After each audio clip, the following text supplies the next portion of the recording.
السلام عليكم. جاء في معجم أحاديث الإمام المهدي عليه السلام حديث رقم 659 في حديث طويل قال: فيتقدم المهدي من ذريتي فيصلي إلى قبلة جده رسول الله صلى الله عليه وآله، ويسيرون جميعا أي المهدي وأصحابه إلى أن يأتوا بيت المقدس.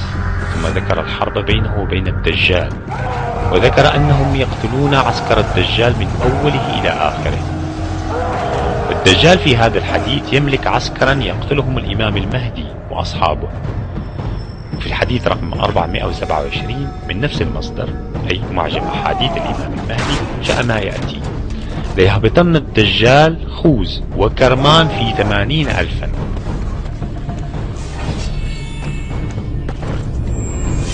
وهؤلاء 80,000 بعض جيش الدجال على ما هو راجح، أي أنهم ممكن أن يكونوا غير أولئك النازلين في بيت المقدس. In our investigation, we discovered that some of Satan's soldiers are also high-ranking officers in the United States military. Here at San Francisco's Presidio Army Base, for example, Lieutenant Colonel Michael Aquino led a double life as a satanic high priest. The colonel's cult is listed in the San Francisco telephone book, and his phone answering machine boasts of his affiliation. This is the Temple of Set. The temple is the only international satanic religious institution fully recognized by the United States government. Indeed, the Army does officially recognize Satanism as a legitimate religion and supplies chaplains with this guide for ministering to the satanic soldiers. Yet unofficially, some charge that Army bases have become sanctuaries for devil worshippers. Just last month, under a full moon, I took a midnight tour of the Presidio grounds with police investigator Ed Abanovsky. Are you saying that there was a satanic cult active right here on the Army base? Yes, we believe so. There's evidence to substantiate that. They had satanic rituals going on. There's an altar in there, and all of the graffiti on the wall would indicate that. How'd you find this place? This is a fortification during World War II. During World War II, where they had gun batteries. I can see a pentagram painted on the wall. I can see the words Prince of Darkness. On this wall, I see several inverted crosses and other obvious satanic ritualistic paintings or symbols. Joseph, we've agreed to conceal your identity, but you are an officer in the United States Army. That's correct. And you were an officer in the United States Army during the time you were a member of this satanic organization. Yes.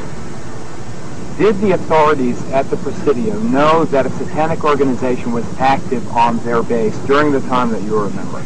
They were very much aware of it, yes. The present base commander, Colonel Rafferty, says that today at least, I know of no satanic activities whatsoever in this area.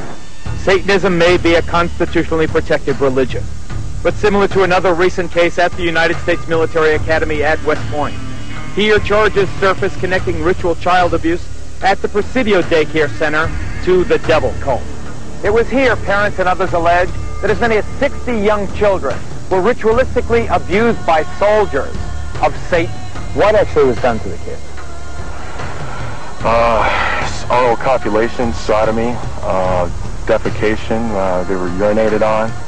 On why those charges were brought against you? Well, the entire time that the so-called child molestation scandal was occurring at the Presidio, the time period when these terrible events were supposedly taking place, I was assigned to the National Defense University in Washington, D.C. Probable victims numbered at 68, many of whom had contracted venereal disease.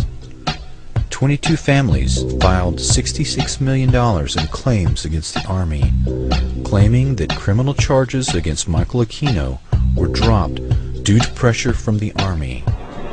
General Aquino admitted to renting the German castle where the Nazi SS were formed and reenacting the secret ceremony among fellow intelligence officers dressed in full Nazi regalia. General Aquino is now the highest-ranking officer in the National Security Agency, along with General Black and General Hayden. It is important to remember that General Aquino is first and foremost a military intelligence officer with over 40 years' experience in counterinsurgency operations and an expert in psychological warfare. General Aquino's psychological warfare campaign has started or infiltrated cults and other closed systems as part of a concerted effort to control large numbers of people and to destabilize the centers of constitutional and legal authority both here in the United States and in other nations. وأيضا عن أمير المؤمنين عليه السلام في حديث يذكر فيه بعض العلامات التي تسبق خروج القائم عليه السلام يقول: وغلبت الروم على الشام وغلبت أهل أرمينيا وصرخ الصاروخ بالعراق هتك الحجاب وافتضت العذراء وظهر علم اللعين الدجال. ثم ذكر خروج القائم عليه السلام. المعجم الموضوعي لأحاديث الإمام المهدي عليه السلام في الصفحة 29. والعلم كما هو واضح علامة رمزية تتخذها الدول للإشارة إلى كياناتها. وصراخ الصارخ في العراق بظهور علم الدجال إشارة إلى الاحتلال الأمريكي للعراق، ويشير إليه صراحة الحديث الذي يصف دخول الدجال إلى العراق من جهة جبل سنان في البصرة. فعن رسول الله صلى الله عليه وآله في معجم أحاديث الإمام المهدي الجزء الثاني الصفحة 63 وأيضا في الفتن بن حماد قال: أول ما يرده الدجال سنام جبل مشرف على البصرة، هو أول ما يرده الدجال. ومعروف أن القوات الأمريكية دخلت العراق قادمة من الكويت من الجبل المذكور. وعلى أي حال نحن نعيش عصر الظهور ونشهد بأم أعيننا احتلال العراق من قبل القوات الأمريكية الدجال الأكبر. كما أن المعرفة بالسياسة الأمريكية توفر لنا فرصة نادرة لفهم المراد من التعبيرات الرمزية التي يوصف بها الدجال من قبيل المسيح الدجال الأعور الدجال، وكونه يأتي معه جبل من خبز أو جبل من طعام وجبل من نار، حماره خطوته كذا ميل بين أذني حماره كذا ميل، في جبهته كافر ينادي فيهم: إلي أوليائي أنا ربكم الأعلى. فالرئيس الأمريكي بوش من المسيحيين المتدينين، أو لنقل ممن يظهرون التدين بالمسيحية. وقد صرح في خطاباته كثيرا بأن الحرب التي يخوضها ضد الإسلام حرب صليبية، وبالخصوص الحرب في العراق، بل صرح علنا أن ما دفعه لحرب العراق رؤية رأى فيها الرب سيد المسيح حسب زعمه يأمره باحتلال العراق. President, final question. Yes, sir. You said famously, when you looked into Vladimir Putin's eyes, you saw his soul. Yeah. When you look into Benedict XVI's eyes, what do you see? God. Good way to end the interview. Thank you, sir. Thank you, sir.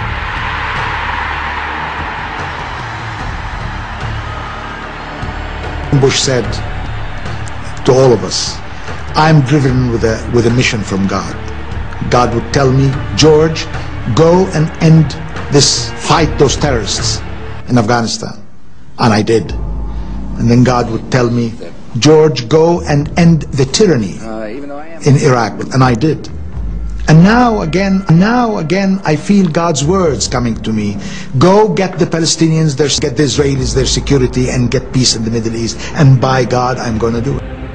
وأكثر من هذا، فهو كان يدعي في بعض ما صدر عنه أنه مأمور من قبل الرب بتأديب شعب الخطيئة في بابل. ولعل العبارة الأخيرة مقتبسة من الإنجيل، وهي واحدة من علامات ظهور المصلح المنتظر. وأما أن الدجال أعور فلأنه لا يرى إلا بعين المصلحة المادية، وإن ادعى ما ادعى من حقوق الإنسان والمصالح الشعوب وإلى غير ذلك من المبادئ التي يسوقونها لخداع الناس. ومعلوم أن السياسة الأمريكية وغير خفي على الناس لا تحسب حسابا لأي شيء عدا مصالحها المادية. فجبل الخبز أو جبل الطعام هو تعبير رمزي عن القوة الاقتصادية وحالة الرفاه المادية التي تستخف بها أمريكا أتباعها. وجبل النار واضح أنها ترمز إلى القوة الحربية الفتاكة التي تخيف بها الحكومات والشعوب، التي نسيت أن لا قوة إلا بالله.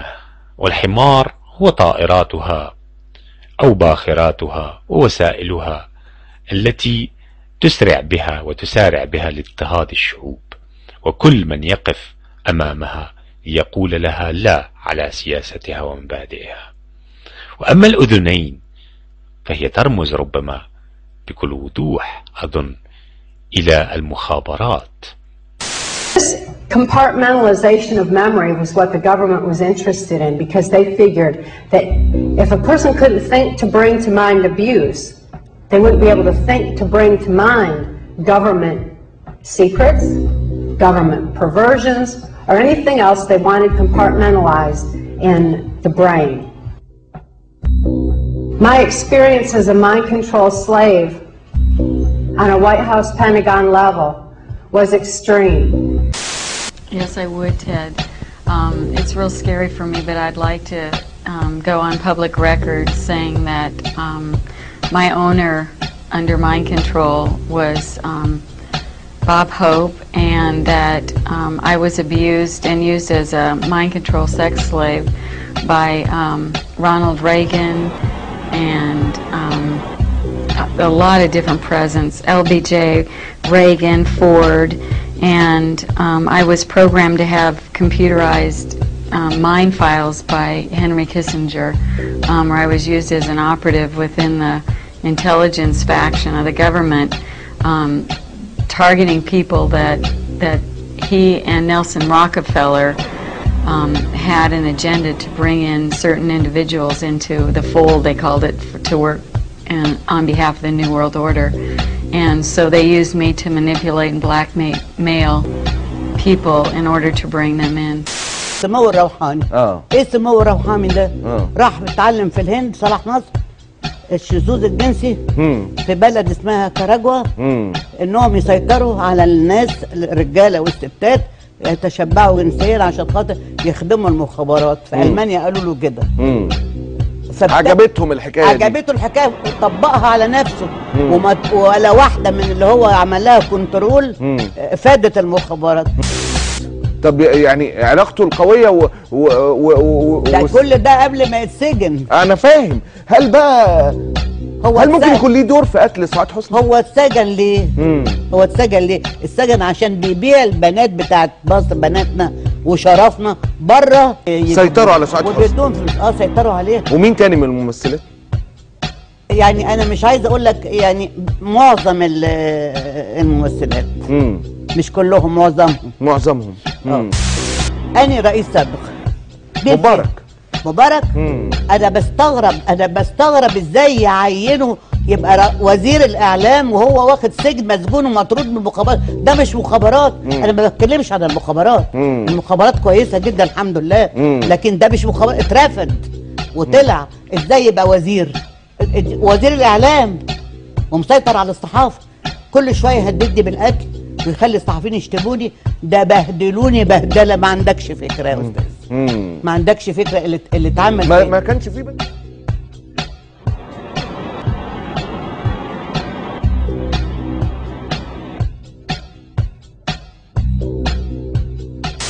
اوضح بس موضوع الكنترول ده لو اذنتي. اتفضل. يعني ممكن طبعا الاستاذ اعتماد بحكم يعني كم المعلومات الكتير المتوفره عندنا. فهي الكنترول عمليات الهدف منها اللي اقنع بيها صلاح نصر زعيم جمال عبد الناصر يعني في ذلك الوقت، انه من الممكن ان احنا نستخدم عدد من الفنانات المشهورات واللي ليهم افلام في احضار معلومات محدده عن تحركات عدد من المسؤولين والامراء العرب والقاده العرب اللي بيجوا مؤتمرات مثلا زي مؤتمر يعني